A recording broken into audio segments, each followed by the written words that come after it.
Wealth is a choice. Podcast. Boom. Let's listen to it. Let's listen to it. Okay. All right, Craig. How's it going? Good. Long time no talk. Yeah. So we talked about cybersecurity. Right now we're going to talk about AI specifically. Yes. And I've got a bunch of questions about AI, but what I know about AI is probably like a hair. But I do have some questions, and I'd love to hear more of your expertise on things I'm not even thinking about. One, first question I have is training the model versus not training the model. Like, when do businesses or people pay attention to that? A paid-for ChatGPT account versus a free one. I've always heard if something's free, then you're the product or you're the... Right. Yeah. Okay. Well, so let's start out with a little bit about what the environment of AI is, so people understand what the training. Let's do that. The training is.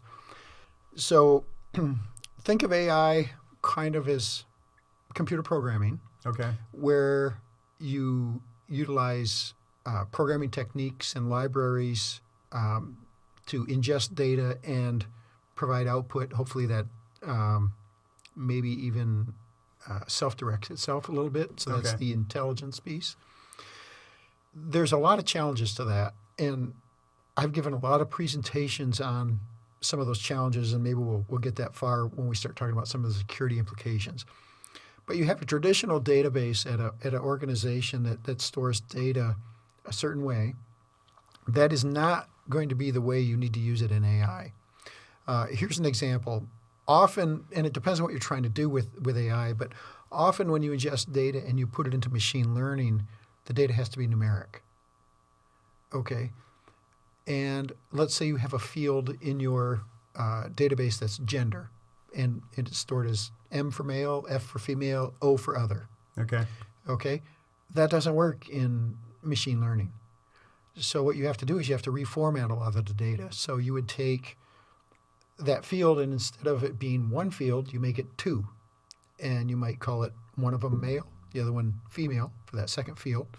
So if it's a male, you put a 1 in the M column and a 0 in the F column. Okay. If it's a female, you put a 0 in the male column and a 1 in the female column. And if it's an other, you put a 0 in both of them. Okay. Okay. But that's not the way you store data in a traditional database. You put in an M or an F or something like that, or maybe a 1 or a 2 or something. Okay. But you have so many fields that are like that. Maybe you have income, and you're using you're doing a mortgage application, and you want to know if you should give this person a loan or not. So income is going to be one of those fields. Maybe age. And if you look at age, maybe the range is from 1 to 100. Mm-hmm. But income, it might be from 0 to $1 million.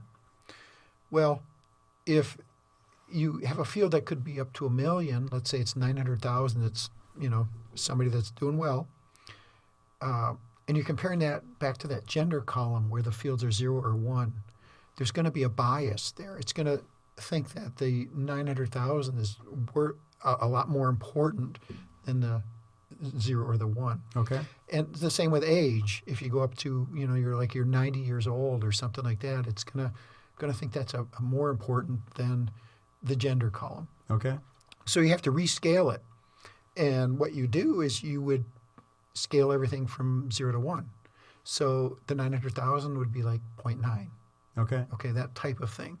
So you have similar data that formats and similar, so that it can be weighted similarly rather than bias. Because the last thing you want to do is interject bias in your model to get, the predictable result.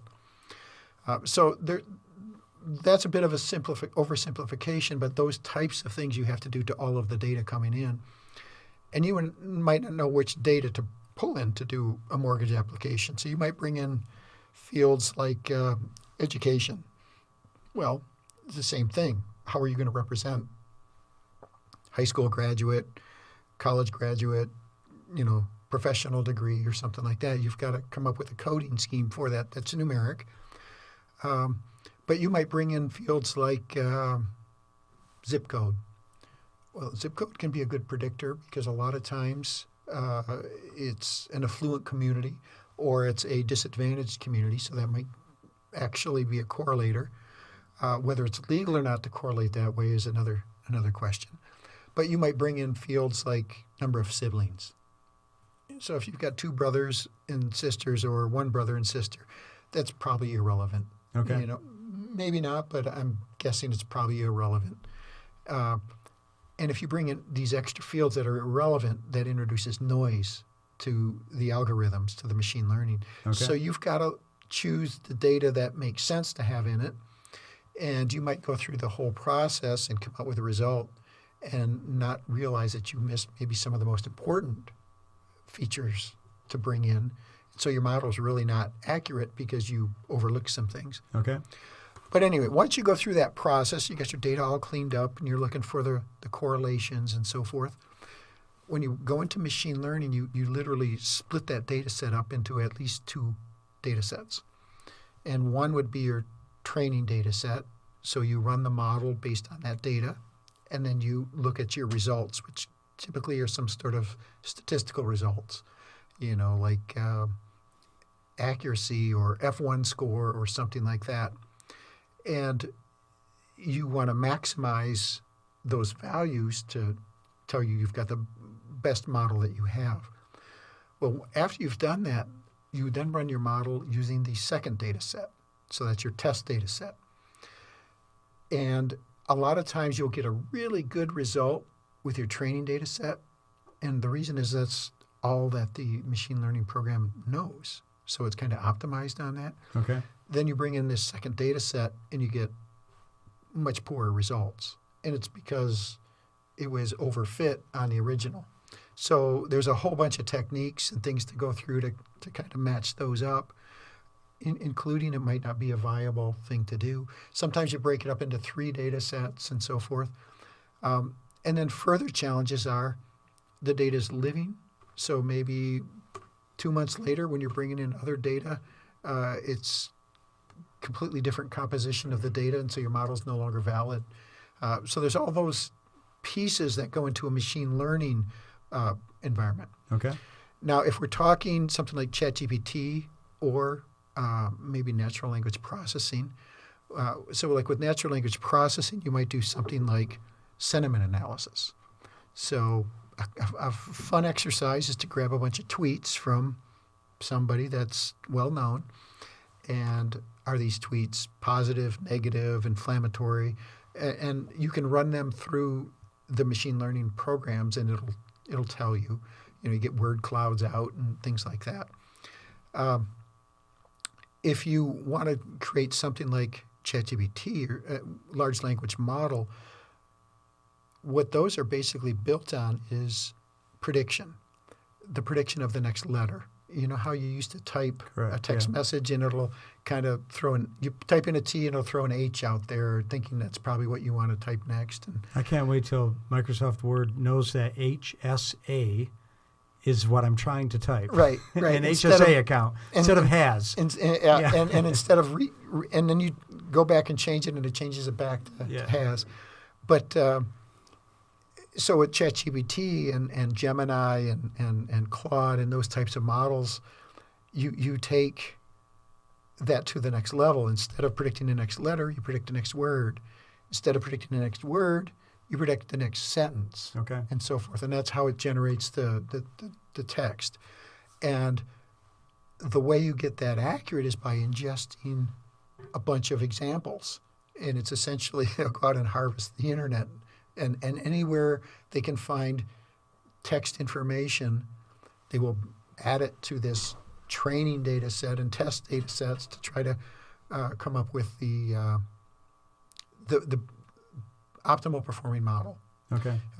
Now, there are exposures to that, like a security exposure. One of the number one sources of information for large language models like ChatGPT is Wikipedia. Another one is Reddit. Okay.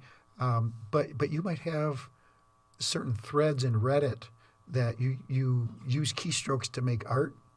So like you hold down the X key and then the space bar and then the X key to make a picture. Okay. Well, that is negative when it comes into the prediction models because it says, oh, X is following an X. Okay. So that's kind of a poisoning thing. Okay. So when we talk about data poisoning, you can think of that type of an example on how you might skew the accuracy of a model. Okay. So hopefully that helps give a little bit of a background on how the technologies work. Okay. Yeah. Well, so just thought because of course we just got done talking about cybersecurity. Are like people trying to sabotage the learning of their competitive models? Right Oh, absolutely, absolutely. There's a lot of misinformation. Obviously, Yeah. everybody knows there's a lot Yeah. of misinformation out there, and any way you can continue to enhance the misinformation environment, maybe it's a nation state or something like that, you tend to do that. With a large language model like ChatGPT, you can enter in prompts where you go in and ask it questions where you don't have to log in. It usually only gives you a few a day, and then it'll say, okay, you got to log in now. The advantage of not logging in is the prompts are going to be used for more data, for more training. Right. This is how what kind of questions are we being asked so we know what to optimize the model on to answer those questions. But if you don't log in, they don't know who asked it. But once you log in, then they know what all your prompts are. Right. So they can develop profiles about you and maybe develop marketing plans for you. Not unlike Google. If you're logged into Gmail and you go to Google, Yep. or you logged into Facebook, there's a reason they want you Right. to log in all the time. It's Right. to know what your patterns are, and then they monetize that. Yep. So if you're using a large language model that's out there for anybody to use, like ChatGPT, and they are potentially ingesting information, the question is, how can an organization use that with their own data? If I was a computer programmer and I have an error message in my code, I could go out, probably Claude would be the one I would go to. You go to ChatGPT or Gemini and say, here's the error message I'm getting, what's wrong? And it'll oftentimes give you the way to fix that piece of code. The problem is then that code is being ingested back into the model for more data to do training and testing on. So if you work within a proprietary model with your business, You're you're now putting that business even at if you risk. say you don't train the system, It'd be almost impossible to keep it out of that because you put it right into the prompt. What you could do, what you could do is you can create your own large language model within your corporation, and then you use just your own model that you are running yourself to accomplish those tasks. And then you have a guardrail around everything and a fence. That's one way to get around it. And it's not... Do people do that within ChatGPT or Claude or? Not well. Yes and no. They might use the technologies from Meta. Facebook has there's really three or four companies where you really interact with this a lot. Google, OpenAI, someplace like Anthropic for Claude, but Meta, Facebook, those, or Microsoft. I could add the list a little bit, but those have created a lot of the advancements in AI, and they offer a lot of those tools. Many of them are open source. So you could create a large language model based on something that Facebook has put out there and run that on your own computers that aren't even connected to the internet, for example, so that it's very tightly contained. The challenge is to make it accurate, you need a lot of data to train it and test it to make it a good model. Yeah. But sometimes you only need like 80% accuracy for it to be beneficial. Some industries don't need 100% or 99%. If they get 80, they're really happy. It's better than what they have right now. Okay. So, yeah. From a consumer standpoint, one of the things that freaks me out a little bit, so recently I had my annual checkup, And my doctor gets his laptop out, and he's talking about, oh, we got this great new AI Yes. records our conversation. He's fiddling with the laptop. He couldn't get it to work. And I'm like, thank God. I don't think I want that thing to work. And I'm glad I don't have anything embarrassing wrong with me right now, because I'm not sure I'd tell you about it, you know. Right. But there's more and more of the services industry, doctors, lawyers, financial professionals, Yes. my industry, is fully embracing using AI to record the conversation, make a transcript out of it. Then the professional is supposed to look at that transcript and tailor it, and then that's saved in the notes. And in most industries, it's extremely important to take good notes. Yes. And I wouldn't be surprised if someday this is even, from a compliance standpoint, a mandatory practice in the financial institution. I haven't adopted it because clients tell me a lot of really personal stuff. And just like my reaction to my doctor, like, oh, I'm glad that doesn't work, because I don't think I want you to record it. And we have had clients where I've seen that clients have been rejected for insurance, and the reason is because of something that was in the doctor's notes from like 10 years ago, Yes. and they can't get it taken away. And if now the entire conversation we recorded, you know, have you ever been unhappy? Have you ever Right. had alcohol in your life? Have you ever had this or that? Yeah.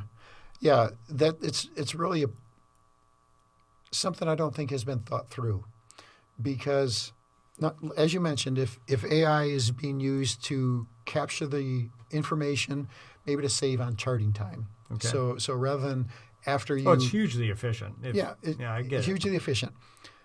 But it's not only for you. Let's say I'm your physician, Mm-hmm. and I misspeak Mm-hmm. or something. I now have documented something that I may be liable for. Right. So I don't think that has been thought through at all. It's the same with Zoom and Teams, Mm-hmm. where, we can turn on AI Assistant and transcribe they're using that transcript back to put into the data to develop stronger algorithms in their Mm-hmm. training and testing process. So not a huge fan of that. And So the original recording is somehow, it's recorded. yes. So that exists. And whether or not somebody then looks at the transcript and edits it for their own personal file, there is a history of the original recording, right? Yes. Well, the retention period, who knows how long that's going to be. But there's a real challenge with the translation using natural language processing to put that maybe into the charting, if you Okay. will. Accents. So I once took a stats class with an Egyptian professor. Okay. I could never understand if he was saying did or didn't Okay. because of his accent. In stats, that's really important. Yeah. Yeah. Yes or no? Yeah. But it's the same when you use natural language processing. It's not 100% absolutely clear every time.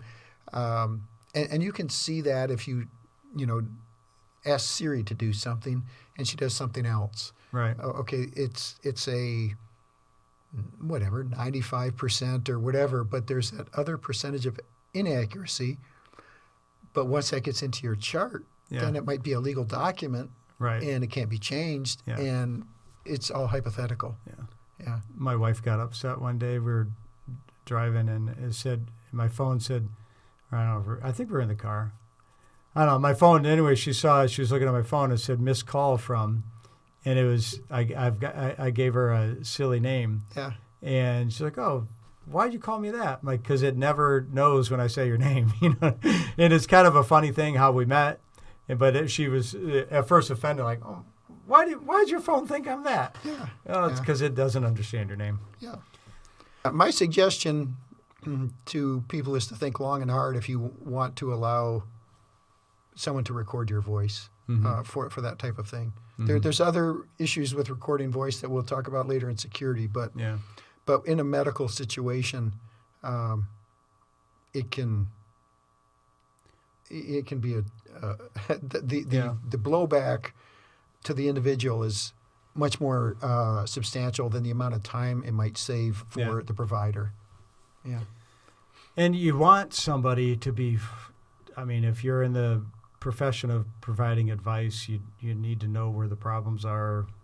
And so you want somebody to feel comfortable sharing. Yeah. And I did not. As soon as he said it's going to be recorded. Right. Yeah. Let's see. Oh, I didn't ask you this, I don't think, about last time, but Social Security numbers. And we were talking about cyber security, but Social Security numbers, I noticed, like when you go to a doctor's office,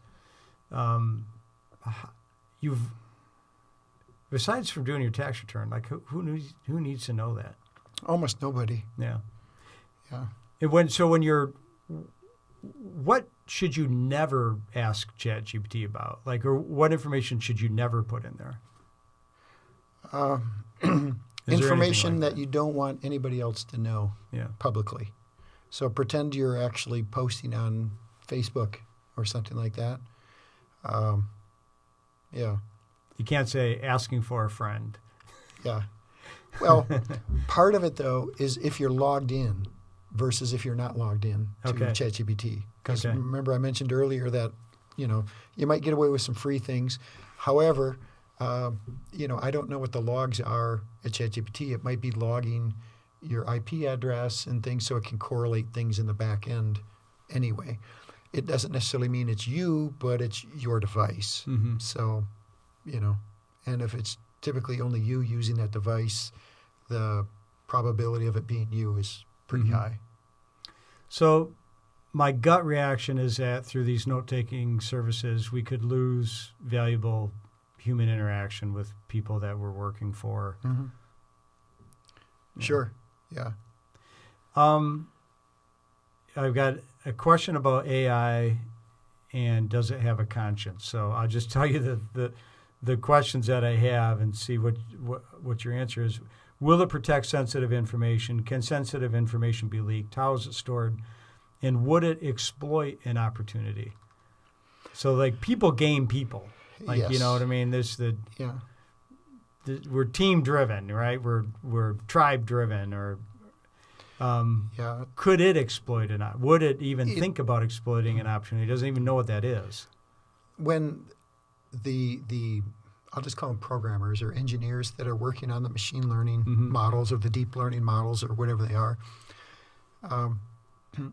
I mentioned that you get a result and then you maybe modify things and go through several cycles to get the most positive result that you can get. Mm-hmm. Okay, we call that tuning or hyperparameter tuning and that type of thing.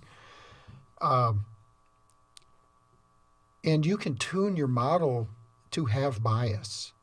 And perfect example, Grok.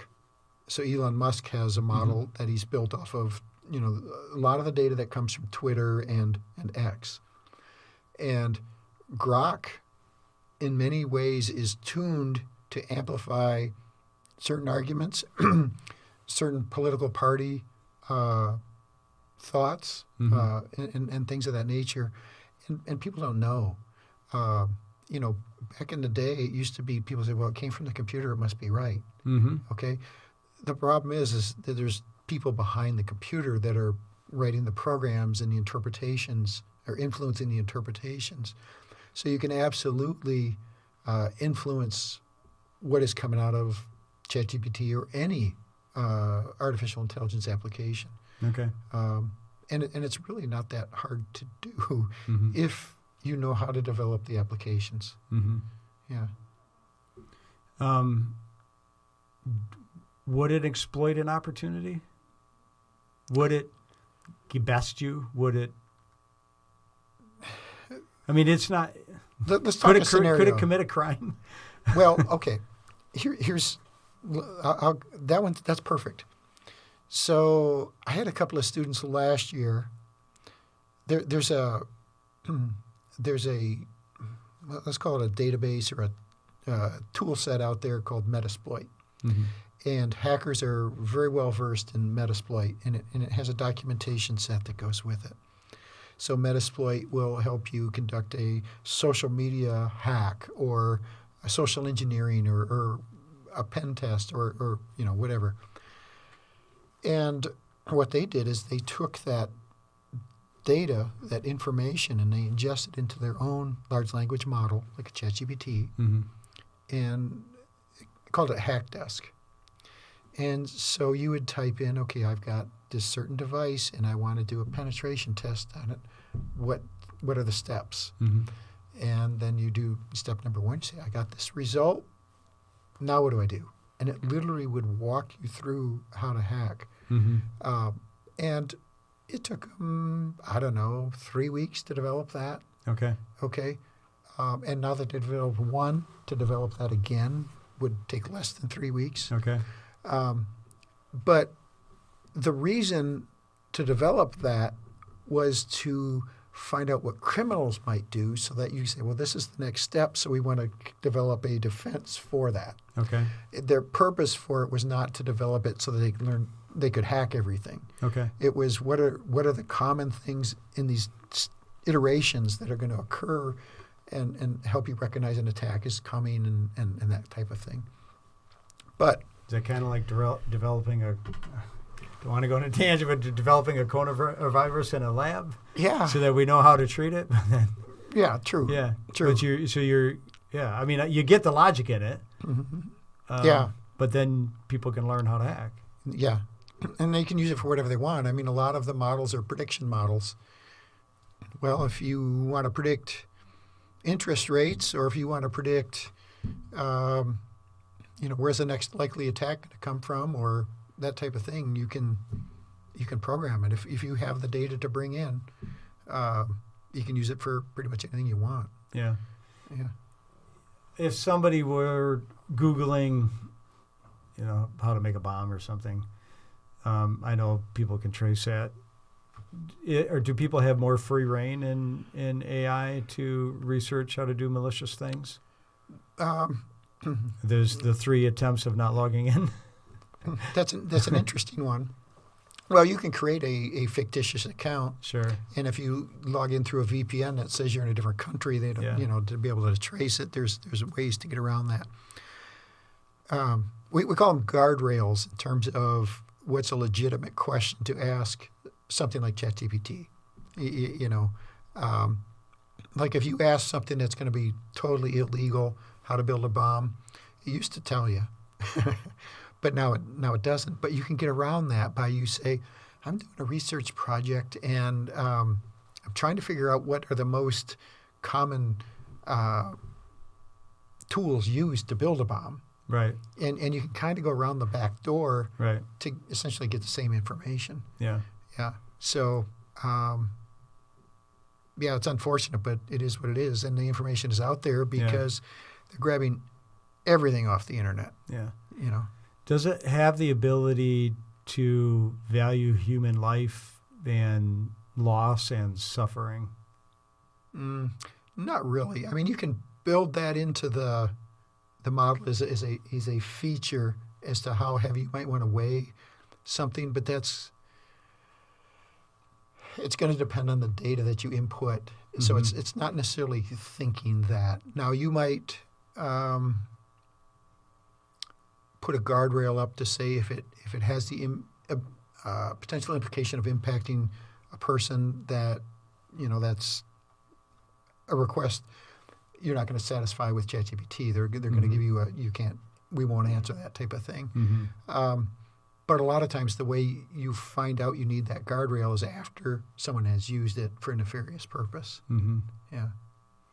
So it doesn't understand if somebody that's chatting with it dies. It doesn't understand the gravity of that. It doesn't know what a human.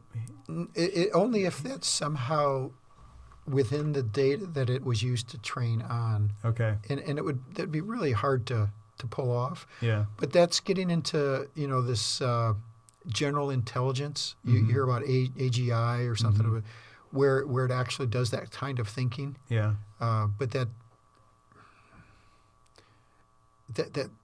really isn't out there, at least not for the typical consumer. Yeah. You know, there may be some things in a State Department type environment where they are developing things along that line Mm-hmm. because they might want to maximize the human casualties. Yeah. But It. I remember when I was in the business, I got in the mid '90s, and when you start out, you don't have any money. You know, you're just out of college.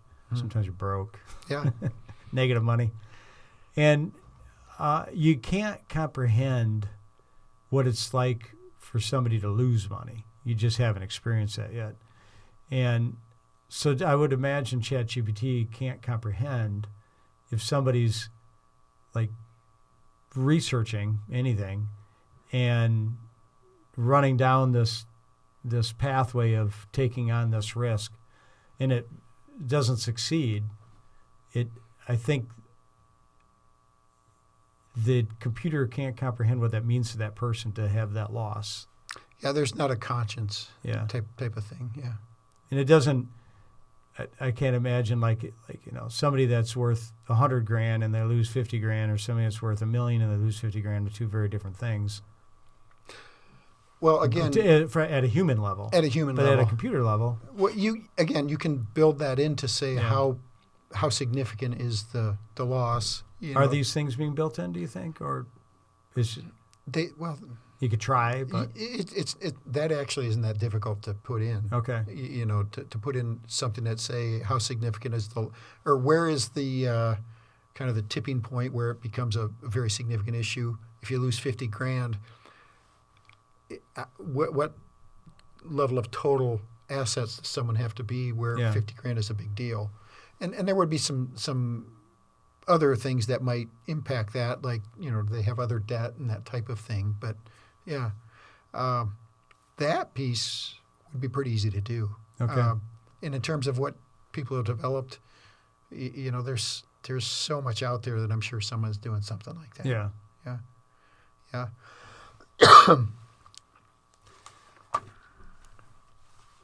Let's see.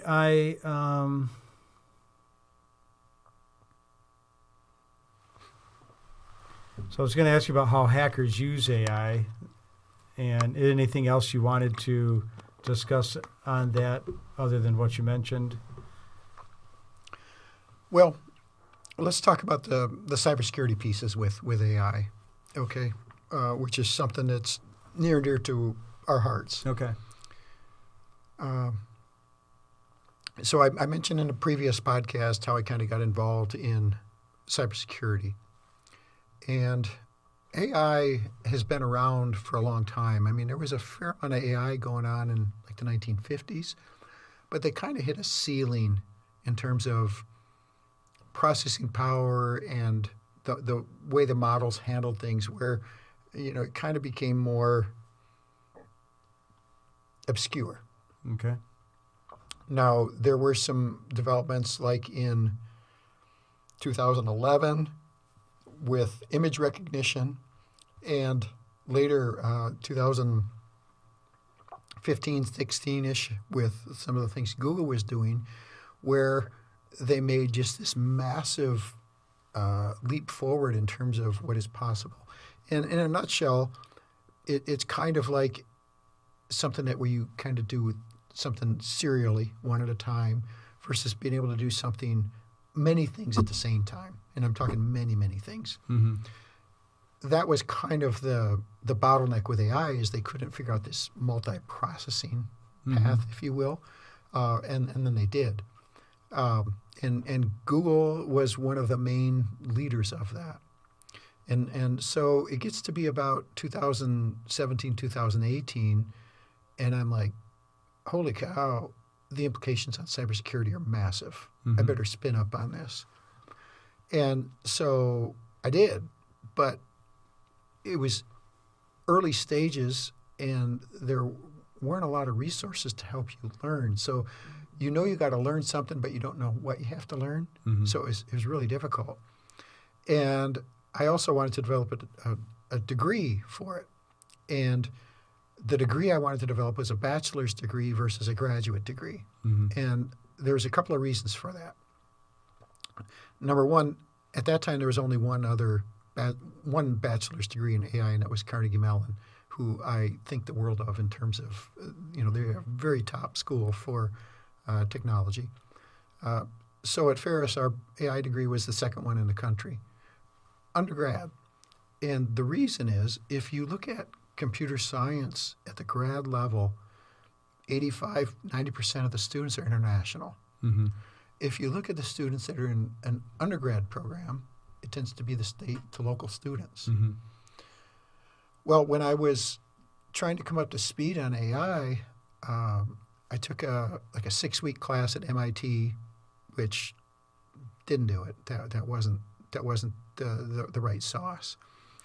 And I took some vendor classes. They might be 3 months or something like that. But then I stumbled across this program at University of Texas, Austin. That was about 10 months, and it was every week for 10 months. And you go through a bunch of modules during the week, and then on the weekend you're online. Mm-hmm. And every week we would cover a new machine learning algorithm or technique or something like that. So by the time I got through 10 months, I'm like, okay, I got a pretty good handle on it, Mm-hmm. but I want to really have a handle on it. So I did the same type of thing through Purdue, another 6-8 months. So I ended up getting 2 postgraduate certificates in it, and realize here's someone that has been in the field for many years, reasonably intelligent person, done a lot of software development, a lot of database work, and that's what it took for me to feel comfortable with it. That's probably about the type of thing it's going to take for anybody to feel comfortable with it. Okay. But not only that, when I'm in these programs, like in Texas, I think there was 84 of us in there. I think there was 5 of us from the United States. 5, something like that. And I'm was going kind of by names, but also you can tell where people are because they talk time zones when you're doing the Zoom and so forth. Well, think about that. If 85% of the students in graduate programs are international, where's the knowledge going? Mm-hmm. Okay? So that means we at best have 15% of the people being trained. You don't win or dominate with 15%. Right. So that in itself was a massive eye-opener. And it's like, well, one way you can address it is by trying to address it at the undergrad level. The other thing with the undergrad level is you can offer more classes and you can actually build more into it than you can with a master's degree, that kind of thing. And a lot of times people in a master's degree are doing a career change and they don't necessarily have the Python experience or the data experience and that kind of thing. So you're trying to get a lot of stuff shoved into a master's degree that you're pushing more into it than you're going to be able to absorb. Okay. So that said, I think perhaps the largest cybersecurity issue facing the country is AI, and that AI is being developed by people that are not from the United States. Personally, I think China is dominating us in AI. And AI is the type of thing that it takes forever to come up to speed. So if someone's ahead of you trying to come up to speed and catch up, it's difficult to do. Okay. So it's like in a tour to Youp, you start in Manistee and I start in Marquette, and then you got to go all the way around the UP, and I just got to go to. Right. Unless I hit a moose, I'm probably going to beat you. Right. Yeah. Yeah. So it's that kind of a thing. Yeah. Yeah. So that's what keeps me up at night. Okay. Yeah. Is AI similar to like Microsoft is the dominant force because it was first? Is this the AI race? Is that they're trying to come up with the dominant AI that will be used?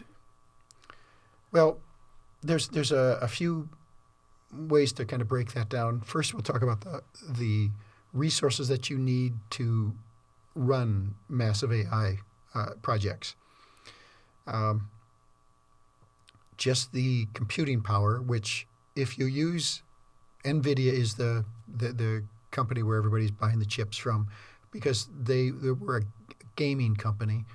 The advantage of GPUs or NVIDIA chips versus the traditional RAM memory that you have in a computer is it's optimized for calculations. Well, AI is math, okay? So if it's 100 times or more faster than RAM, if you have access to GPUs, you're going to have a faster environment to execute it in.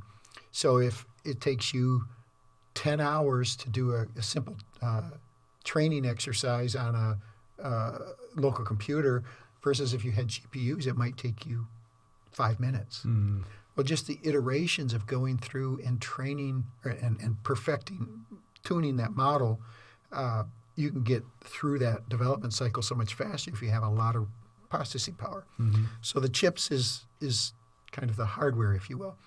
Now they're making these massive data centers, and there's going to be one in Ann Arbor.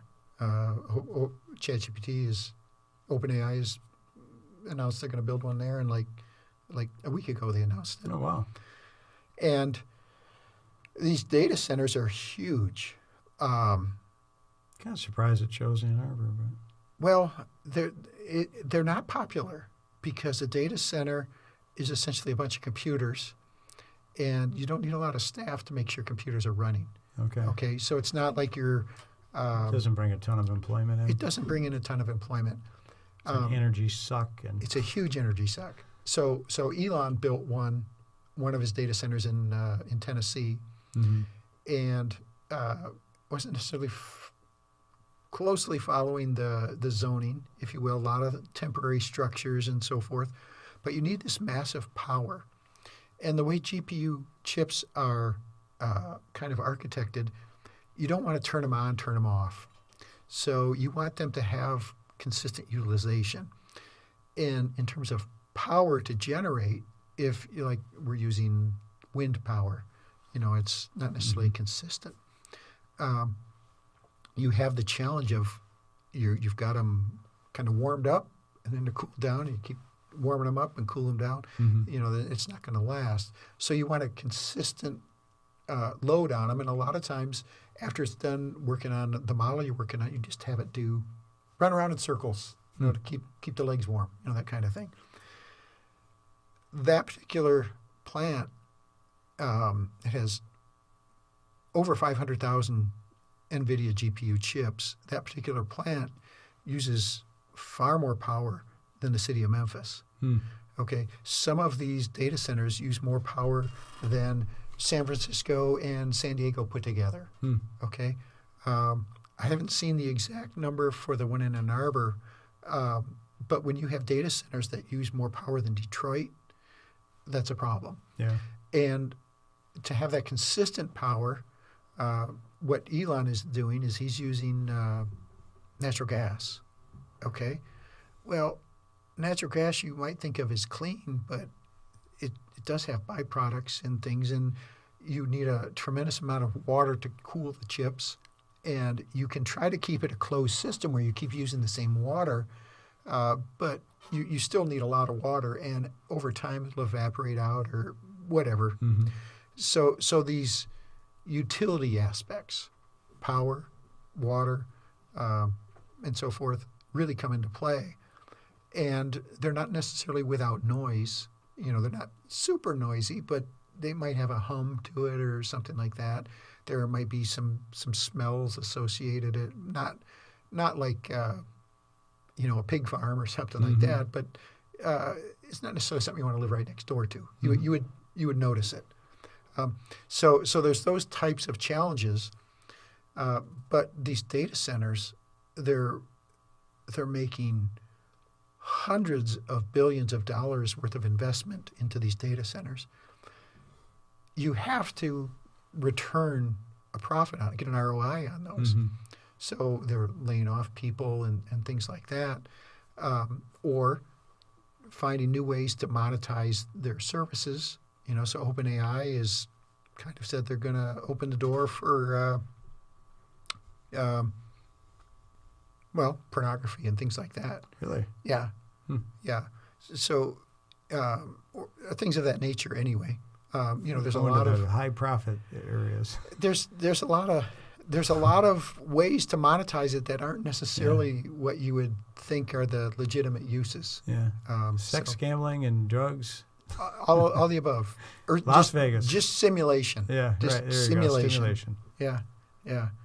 Yeah. So now, if you talk, we mentioned the people that are being trained in AI and how there's a disparity with a number of U.S. citizens that are not only not on these development teams, but not learning to be able to be on the development teams. We've got an immigration challenge where we may not be attractive to have international students come to our universities to work on these projects, because a lot of times when they come, they want to stay. Okay, they like the United States, and a lot of them want to live here for forever. But this whole immigration piece that we have going on now kind of clouds that picture. Okay, a lot of students are going somewhere else, and that means other areas outside the United States are now getting these potential research-focused areas. Some researchers that maybe they're working in the U.S. but are maybe not from the U.S. are choosing to leave because of that. So it really makes a complexity. We also had legislation that essentially the best NVIDIA chips couldn't be shipped to China. Okay, but lesser chips could. Well, there was problems with that because some of those lesser chips actually were easier to network together. So instead of getting one really good one, you get a bunch of small ones, but you can network them together and you essentially get the same power. Okay. But with these massive data centers, you got to monetize it while you're selling some computing power, because you're not going to use it 100% of the time, 7 days a week. And Google and Oracle are two of the largest companies that provide these data centers. And ByteDance is first or second in terms of their customer. In other words, the number one customer, the number two customer, renting these resources. Well, ByteDance is not a U.S. company. Where's it out of? China. Okay.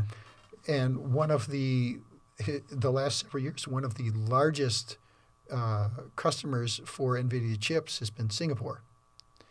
Singapore is about the size of Grand Rapids. Right. It does not have these massive data centers. They actually were trying to not have these massive data centers and things of that nature, kind of for the ecological.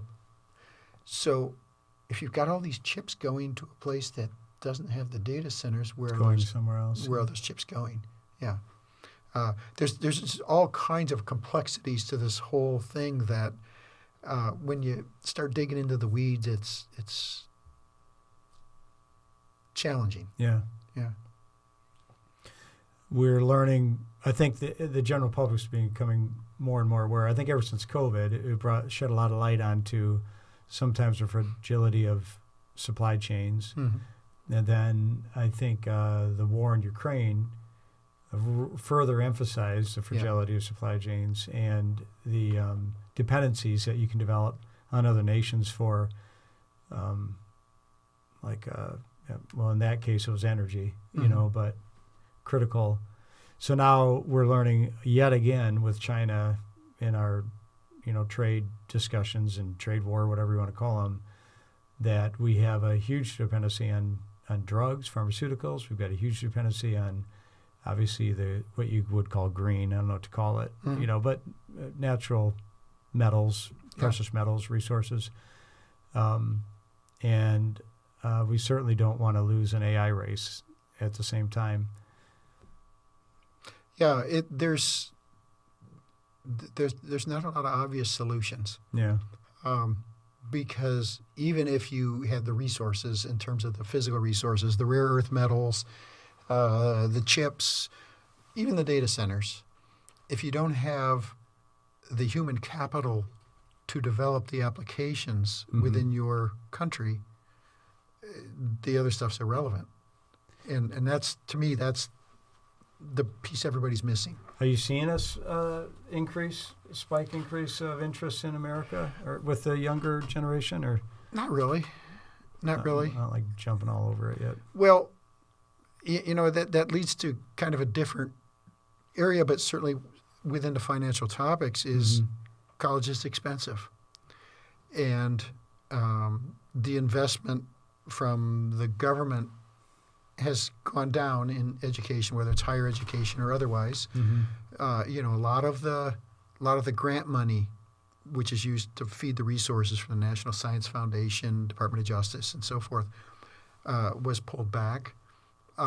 There's a lot of political discussions going on in terms of, well, if you're going to use it that way, we're taking the money back.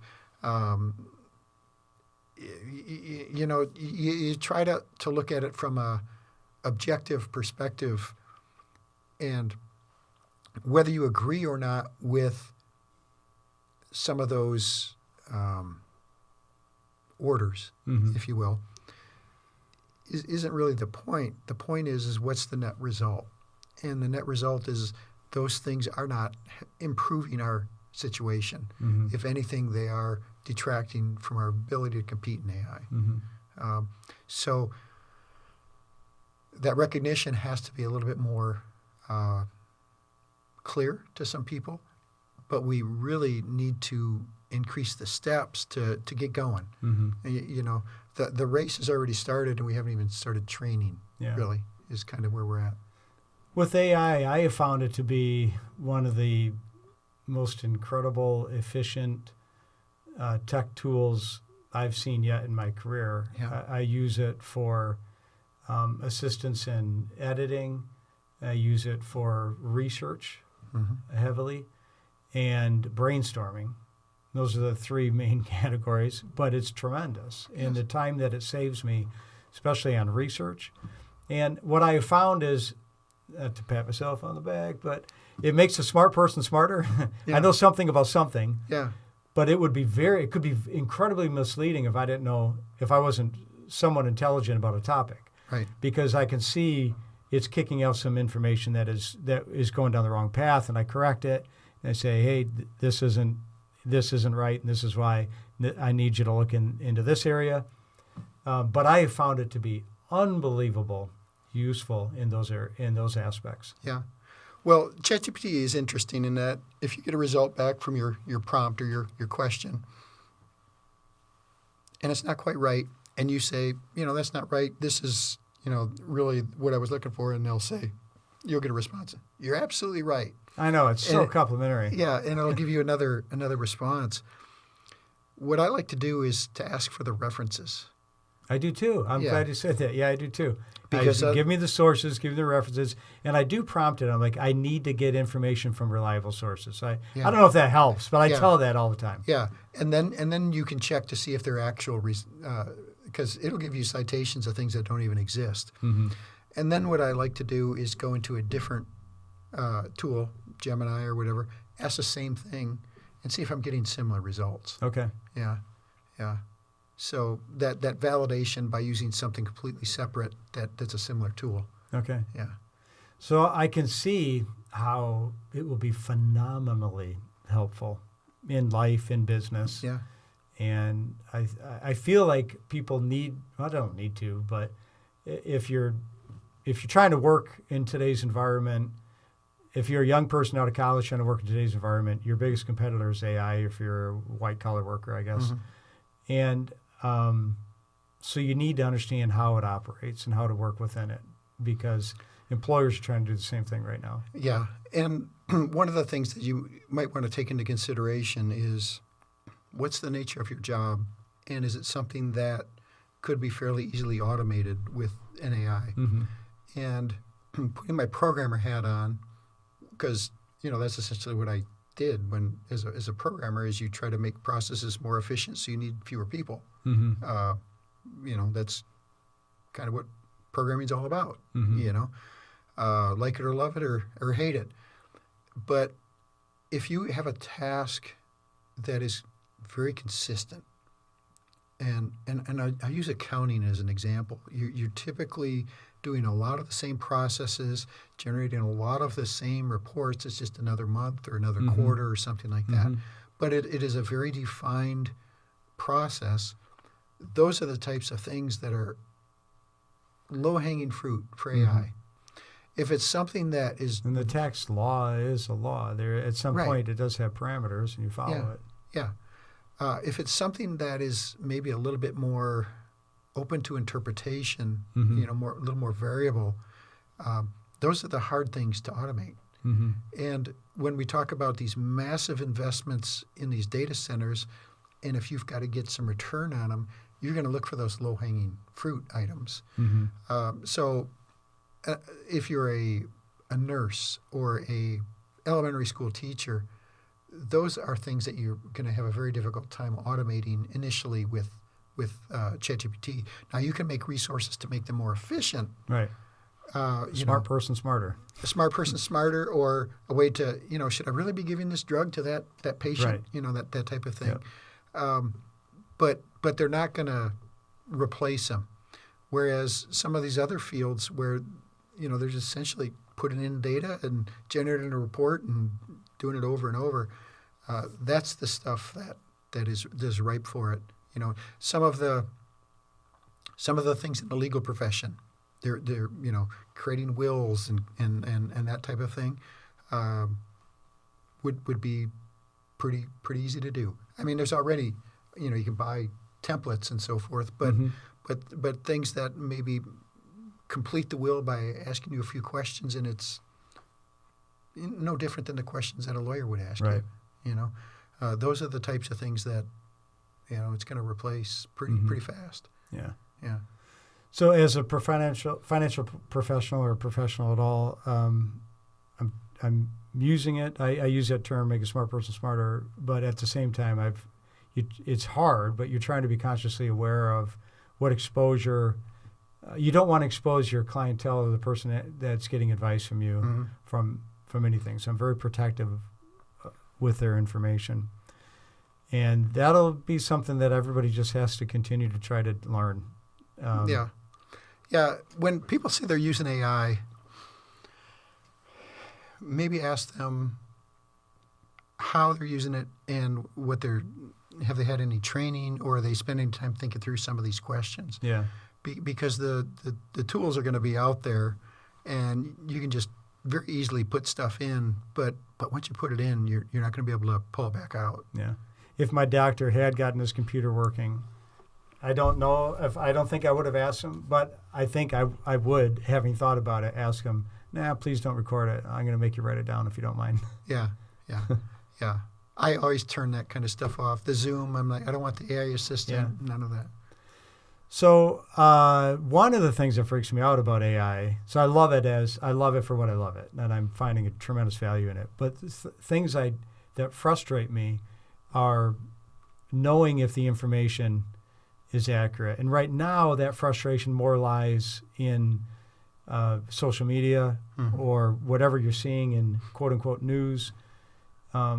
And I gave you the example we were talking earlier this morning before we started. I saw that a bear broke into a Bass Pro Shop in the middle of the night, snuck in there somehow, ate all the fish in the fish tank, and took a nap, and the workers found him in the morning sleeping happily. But there's pictures, and this bear's walking around Bass Pro Shop, and it looks real as hell, and apparently it's not real. But it was harder for me to find out if it's real or not, because when I searched around, there's all these sites that came up that were talking about the same story, but all these sites were not ones I was familiar with, besides maybe Facebook or Instagram or something, or Reddit. Yeah. But none of them were like a legitimate news source. And then another one I had mentioned with the new governor of Virginia, and I saw a post, and congratulations to your new governor of Virginia. And it had a picture of a lady with literally like a Ziploc bag on her head, it looked like, in a gas mask, modified gas mask through a Ziploc bag. And it's not her. But even still, when there's no way, I don't think so. But I put it in, and it was harder to find out if that was real or not. And that is one of the most frustrating things for me. How are we going to know if something's real or not real? Well, it used to be, when I say used to, like a day ago, a year or two ago, that you would look at things like how many arms Does it have are the arms the right length? Yeah. Does it have extra fingers? Yeah. You know, in a video, is the person blinking? Okay. Or are their eyes always open? And, you know, those things get perfected. One of probably the two things that you can use as a kind of barometer for now, and this is going to be replaced, but if it's a short clip, because a lot of times when you ask, you know, whatever the tool is to generate you a fake video, 10 seconds or less. Okay. If it's a really short video, like 10 seconds or less, that should be a red flag, or at least a big flashing yellow light, if nothing else. You know, it's interesting. I was watching a video the other day. It was a bear doing something with like a cat or something. You know, it's like, well, that's probably not real because a bear's not going to hang out with a cat. But it was only like 10 seconds. Yeah. And it was just getting interesting. Like, well, if it was really interesting, I would think they'd make it longer than 10 seconds. Yeah. Yeah. I knew it was fake. Yeah. The other thing is, you could tell I like bears. yeah, Or maybe AI knows I like bears, or Facebook knows I like bears. yeah. Well, and now when you go in, it's always just going to generate bear stuff. Yeah. Because it's got your profile. Yeah. But the other thing is there some sense of urgency to it? You know, that type of thing, because when they're using that, a lot of times there's a sense of urgency or something. But we have a situation where some of the things that might be flashing yellow lights, if not red lights, that dilutes that. So for an example, who would have believed, you know, if you saw that video where Trump was flying the jet with his king crown on and dumping a load of crap on the people, you would have said it's fake. Yeah. And he's the one that is putting it out there. Okay. And you're like, holy cow. Well, and it kind of fits with his personality, and he likes to stir things up or Yep. whatever. Fine. But when you see those extreme things and you find out they're real, Yeah. it makes it harder to think something else is not real. For like the bear and the cat thing is Yeah. probably a closer to reality thing than having someone fly over with a crown on and Right. dumping a load. Yeah. Yeah. So that's part of what's causing some of the problem is there's just so much that, yeah. Well, I've heard Zuckerberg and Elon at different times both talk about this utopian future where we're just living within AI and virtual reality. And I love living in reality. I really do. Yeah. And it's happening more frequently where it is really starting to frustrate me. Like, I can't tell. Should I be impressed by this video? What this human feat that this person just pulled off? Yeah. Or is it not real at all? Yeah. Well, and it's probably going to come to a point where people aren't going to be interested in that anymore. So let's say it's Tour de France. Yeah. Okay, and now you have these videos that make the Tour de France look like, you know, child's play. Right. And after a while, you get so much fake stuff, you're like, you know what, forget about all of it. Right. You know, so I don't know. I see that burnout a lot. In the last few months, I see a lot of college-age students that are trying to unplug. And if you ask them if they've seen some, you know, like the new mayor of New York, they're going to be, who's that? You know, they're not, because they're unplugging at least selectively from certain things. Right. They might still be plugged into their own friends, but in terms of maybe the broader discussions, they're completely unplugging. So maybe we're seeing that a little bit with adults, older people, because of voting patterns too, because they're not aware of all of the issues, Mm-hmm. you know, the real issues, and so that part's fake, so I don't believe that, and so Mm-hmm. forth. So yeah, I don't know where it's going. Yeah. That part's complicated. I do love living in reality. I like to try to be informed, somewhat intelligent. Yeah. You know, you try to do some research and figure things out. And there's a danger. Obviously, there's a political danger with people Mm-hmm. getting fed misinformation and getting a huge rally cry over something that that didn't happen, and so I mean politically, I mean professionally, we can be misled, and even I'll go back to bears for a second. Like there's people dancing with bears and stuff, and I grew up in the UP. I love bears. I've had a lot of interactions with bears, and they've charged me sometimes. Yeah. They've never attacked me, but they've charged me. They're strong animals. Yeah. I do have one of my dad's buddies came across a small bear. He was bow hunting, and he shot a deer. And this was a state trooper. My dad was a state trooper. This guy's huge. He's like bigger than Ryan, 6 foot something, and just huge. And he went up to he went and found his deer, and there was a bear that was eating it. And it was a little bear. It was like a 1.5-year-old bear, pretty small, 110 pounds or so. And he kicked it in the rear end to get it off his deer. And the bear turned around, jumped, smacked him in the chest. He felt like he just got blown with a sledgehammer in his chest, sent him flying, and he left that bear alone. They're strong animals. Yeah. And people go up to the UP or Yellowstone. You see these people in Yellowstone. They do these stupid things with animals. And so anyways, I can't stand seeing the frequency of these like misleading videos that keep popping up, and they're getting more and more difficult to discern. Yeah. Well, one of the ways to get some relief from that is legislation. Okay. In terms of what can be generated and that type of thing. But it's monetary. I wish they had to have a tag on it. Yeah. Is there anything to that? Like it'd have to be, like we say, made in Indonesia, made in China, made in the USA, made in Canada, wherever. Is there? I would like that. There has been AI generated. There has been watermarking issues, but you can get those pulled right off. Maybe it's in the lower corner. Well, then change the frame size. Yeah. So that If it's it gone. were a rule, is there any talk about that being a law or a rule that it has to be recognized as fake? I've talked to the legislature on this issue for a couple of years. It's complex. When you think of the amount of money it takes to build those data centers and the amount of money that goes into political contributions, I just don't see the legislation coming out anytime soon that's going to provide any relief. And once you establish these things as common, trying to rope them in is very difficult. So, I don't know. We got to, if it's organic, I think at the grocery store it's got a little 9 or something on the code. Like, I don't know. It'd be nice if it could be tagged somehow. Yeah. Well, there's the technology is there, but the technology is there to circumvent it too. So I know AI is getting a lot better. Most of the time when I call an organization, institution, because I've got a problem that I need assistance with, it always starts with, AI or, some type of, and that's been around for a long time. And it's always been frustrating.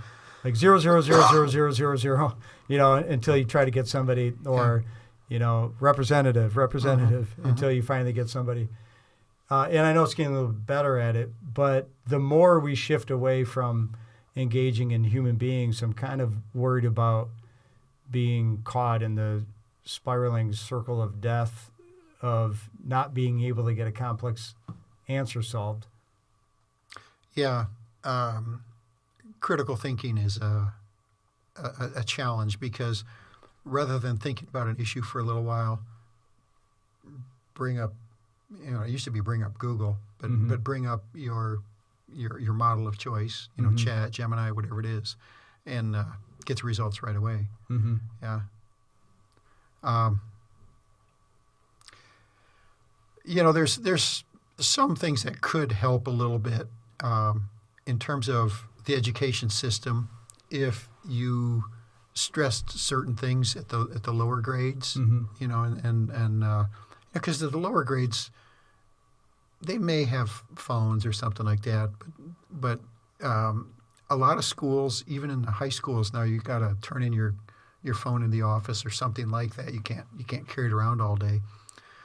But if you can get it to a kind of a tech neutral environment, at least in the early ages, you can develop the thought processes and so forth. And the example that I use is language skills.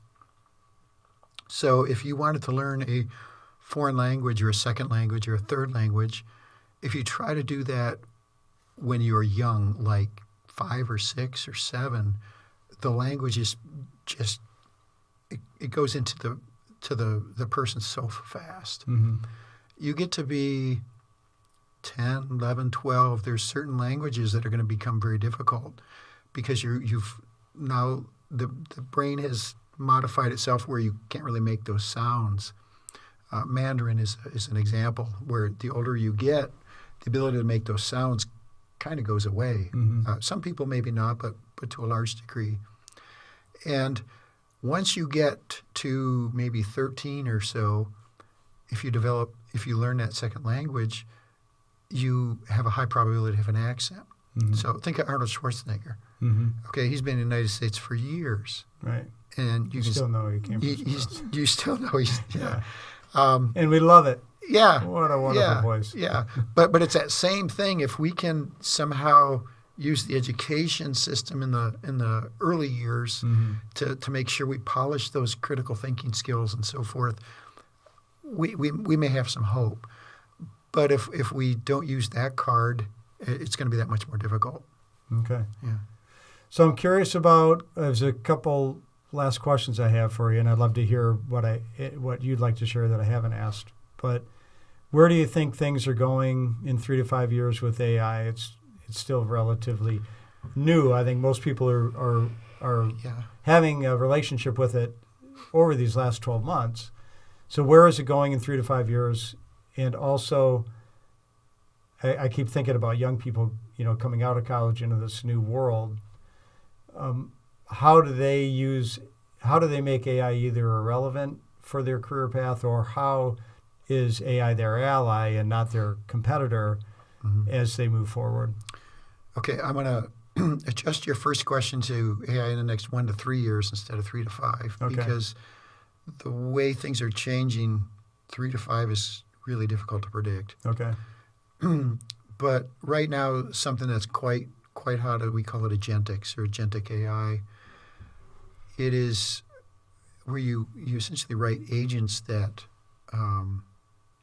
perform certain tasks and take certain actions. So you probably have some. One might be in the morning at 6 o'clock. This agent kicks off. It looks at your calendar. It looks at the weather and maybe some other inputs. Maybe you have, let's say it's training. Mm-hmm. You're going to do your bike training for the Tour de Youp. And you have a list of courses, and maybe you've got 100 of them, different lengths, and different profiles of hills and so forth. The amount of time it might take you to complete that ride, that type of thing. And so this agent might kick off and it'd say, okay, it's 6 o'clock in the morning. This is the weather that we're expecting, and you have this much time available on your calendar. So if you were to do the ride at your 3 to 4 o'clock break, you can do this 10K course. Mm-hmm. If you do a ride, and the weather will be great, but if you wait until you have a 3-hour block at 6 p.m., the weather's going to be really windy and chance of rain, but you can do this other longer course. And then it might make a recommendation based on previous rides you've done to say, James, you better do this course at 3 p.m. So it literally tells you what to do, if you will.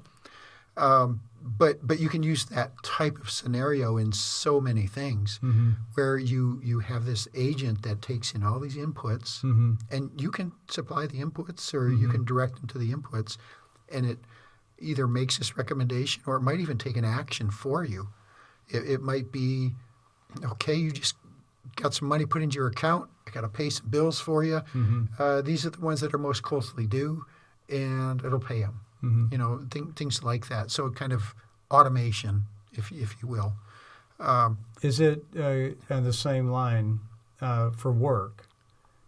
If it's okay for it to know what your projects are at work, like you know what I mean? Like, is that proprietary information, or is that bad? How engaged? I don't work in a big business. I don't know how engaged they are, but would it design your optimal Would you use it to design your optimal work week in terms of what targets you've got to hit, Could- conversations, meetings you got to have, stuff like that? Absolutely. It could say, oh, it's time to do your accounting reports. We Mhm. talked about, some of the accounting things are very repetitive. And it could pull in the spreadsheets or whatever that you have out on Google Docs or wherever they are and generate and deliver that report to the right place for you automatically. So you're not really doing the work. Those are the types of things that I think in the next 1 to 3 years you're going to see becoming pretty Yeah. common. I've got a buddy that his company, they wanted to meet with one of their competitors and start a productive relationship with them. And they researched with AI on the synergies between the two businesses, and it kicked out a phenomenal game plan that sold both parties. Yeah. They got even more excited about it, and their competitor was extremely excited about it, and it went forward. But it did such a phenomenal job. They obviously identified there's some synergies that exist, or they wouldn't have even thought about it. But then when they went through that exercise, they found a lot more very compelling synergies. Yeah. Well, you can use it for competitive intelligence too.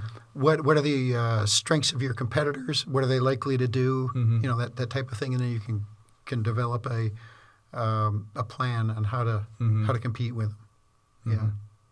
Yeah. In terms of the second part of your question about the students and so forth, if you talk to people about an actual career in AI in terms of developing machine learning programs and so forth, I think I made the point that there's really not a lot of people that really know what they're talking about and what they're doing. And so it's important that you get the information from the right sources and maybe ask multiple sources to kind of verify that. We talked about that with using ChatGPT and then checking the result with Gemini or something. One of the stumbling blocks a lot of people have when they're considering a career in AI is they think math. I don't like math, so I'm not going to do it. And yes, there is a lot of math in AI, but it's kind of like a different kind of math. Yes, there's some calculus. Yes, there's a fair amount of stats, but you don't have to know how to do all those calculations. You have to know how to interpret what the results are. And seeing those results, how to maybe change your hyperparameters and so forth. And there's a pattern to that. So when I was developing the program, when you develop programs at state universities in Michigan, part of the proposal process is the degree proposal goes out to all the other state universities to comment on. So, Ferris is if it has state in the name, it's a state university, right? So if I develop a program for Ferris, it goes out to all the other 14 state universities. And they can make comments, and then you can do what you want with them. But and one of the comments that I had with the AI program that I developed, the undergrad AI program, was they said you don't have enough calculus and so forth in it.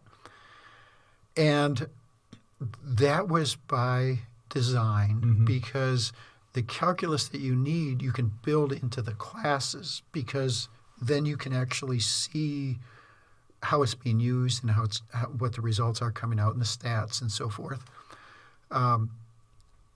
Certainly, stats is probably more important than calculus. Maybe not in a deep learning environment, but to a large degree, because a lot of things are prediction, and a lot of times you use regression for prediction. But you use a lot of the same things over and over, so you kind of get a sense of it pretty quickly. And I was fortunate in that my first job out of school was in Chicago, and my office partner, who I kept in touch with, became the VP of AI at Microsoft. And so when I was developing this degree, I shouted out to her, and she sent it out to her team to comment on. And not a single one of them said, put in more math. Not a single piece of feedback. There was other feedback on certain things, but and that's how the degree structured. And so I commented back to the other universities who do not have AI degrees were the ones that made comments, which is interesting. And they had no response. Mm-hmm. So my point is if you're a young person and you don't necessarily love math, that doesn't take you out of the equation. Okay. Kind of like cybersecurity, we mentioned in a previous podcast that you could be in governance, risk, and compliance, which is non-technical. There are certain areas within AI that the math is not necessarily emphasized, Mm-hmm. or you can maybe specialize in a certain area in machine learning that maybe prediction and regression is your area. Mm-hmm. So you just learn regression inside and out. For me, math was okay, but I thought stats was kind of fun. Mm-hmm. And people got to maybe recognize, because maybe they've never had a stats class, that stats make sense because you can see how it applies. Whereas a lot of times with calculus or something like that, you're like, I'm never going to use this again. So Okay. so I would add that piece. I think one of the most important skills is the creativity, being able to kind of sit back and think about alternatives and so forth. Okay. That puzzle thing I talked about. If you like to do puzzles, Critical thinking. critical thinking, you probably have to at least like Python, okay? Mm-hmm. Coding. You don't have to be this massively talented Python programmer, but you're probably gonna have to deal with it Okay. a little bit. So if you're someone that already has a degree, you don't need to go back and get another degree, but maybe some of these skills you can cherry pick. Okay. Many different ways to get them. But I would say brush up on your stats and stuff. You can watch YouTube videos that'll explain those types of things. Python, there's ways to learn it free. Go to Python Institute or something like that, or take a class at a community college, or get some development work at your office. Say, for professional development, I want to have you pay to teach me how to learn Python or something like that. Okay. And maybe look at some of those alternate ways in, certificate programs, maybe at universities where they're specifically focused on the area you're interested in. Kind of like what I did with Texas or Purdue, Okay. that type of thing. Yeah, we have some areas you can emphasize as well. If you wanted to learn how to develop machine learning programs, we've got some nice resources here at the university. We've gotten some nice grants from the NSA and the Department of Defense that have equipped us with some pretty powerful computers, so we can get some work done pretty fast. I'm going to go check one out in a minute, We I can, think. yeah. So So for all you young people that maybe a year or a couple of years ago you didn't have AI on your radar screen, there could be wasn't on most people's radar screen, so it wasn't, and it could be a very big future for you. yeah, and just because you don't have a degree in it doesn't mean you can't go into it. Yeah. So yeah. And if you live in Michigan or want to come to Michigan and go to beautiful Ferris State University and get expert learning from Professor We'd Greg. be happy to have you. Yeah. I've got one more question for you, unless you have anything else that you wanted to No, let's go to mention. the last question. Awesome. One of the questions that we ask everybody at the end of this podcast is the name of the podcast is Wealth is a choice. Boom. and wealth in terms of when I'm talking with my clients with money, it's monetary, and we're accumulating some level of wealth that they can have financial independence. But wealth to me means abundance. It's a lot of things, and it's there's wealth in health, and physical health, and mental health, and there's wealth in your relationships or your spiritual wealth, or your family, your organizations. There's probably wealth in not being cybersecurity attacked. So it covers a lot of areas. Yeah. But I ask my guests the question, do you think wealth is a choice? In whatever form of wealth you'd like to look at. Well, I guess we would have to figure out which wealth we're talking about. And when you initially brought that up, what immediately popped into my mind was defining wealth as relationships. Mm-hmm. Okay, whether they're interpersonal relationships or spiritual relationships, whatever they are, but it's relationships. Mm-hmm. So to me, having positive relationships is maybe the initial wealth thing that popped into my mind. is that a choice? There can be some very significant barriers to help that may hinder that. Mm-hmm. So, for example, you may have some physical challenges. Mm-hmm. You may have some physical or some mental challenges, or just been dealt a bad deck of cards. Mm-hmm. That makes it much more difficult for you. You might have physical attributes that make people avoid you. I had a son that had some very severe medical challenges, and just by looking at him, you could tell that he had some challenges. And it would not be the type of person that the average person would say, hey, let's go develop a good relationship with him.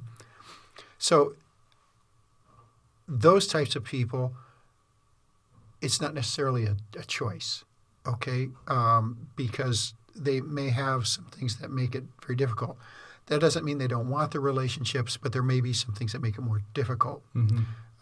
It might make the relationships that much more important. There might be fewer of them. Mm-hmm. So if there's maybe only one relationship and it's a strong one, great. But to me, it's the relationships, and are they positive relationships? Mm-hmm. Yeah, that's how I define it. Yeah. Yeah. Well, being a professor for 25 years, you've seen a lot of young people, a lot of different young people, and how they engage and interact and the relationships that they develop. And I'm sure that's something that you have a tremendous amount of experience in. Yeah, well, see, that's an interesting point, because I've had students from 58 countries. And so when you see these news events in different countries, I know somebody from whatever country it is. For the most part, I might have been to that country. Mm-hmm. It gives you a completely different perspective than someone that hasn't been out of the state of Michigan. Mm-hmm. Okay? And that's not to throw rocks at the person that hasn't been out of the state of Michigan, in that maybe they don't have the ability to at this point. But I think everybody should aspire to try to understand other perspectives. And when you do meet people from other countries, other cultures, other parts of the state, Sure. it helps with that. And it might help with kind of the self-fulfillment a little bit. So, yeah. It's kind of the beauty of a thing like a college, is that all of a sudden you're 17, 18, 19 years old, whatever however you're old when you graduated. And everybody came from extremely diverse backgrounds for the most part, different towns, different upbringing, different family, one parent, two parents, whatever, you know, different areas of the country, different areas of the world maybe. And all of a sudden we get all dumped on together and build some incredible bonds because of that diversity. Yeah, and all of a sudden you'd never thought your best friend was from Thailand. Yeah, so, yeah. Well, I met you briefly on our bike ride and have spent the day with you. I have a wealth of respect and gratitude for this relationship. Well, thank you. Thank you very much, Greg. Yeah, thank you for coming. And thank you, Ryan, too. Yeah, thanks. Awesome. All right, buddy. Thank you. Okay. Ta-da.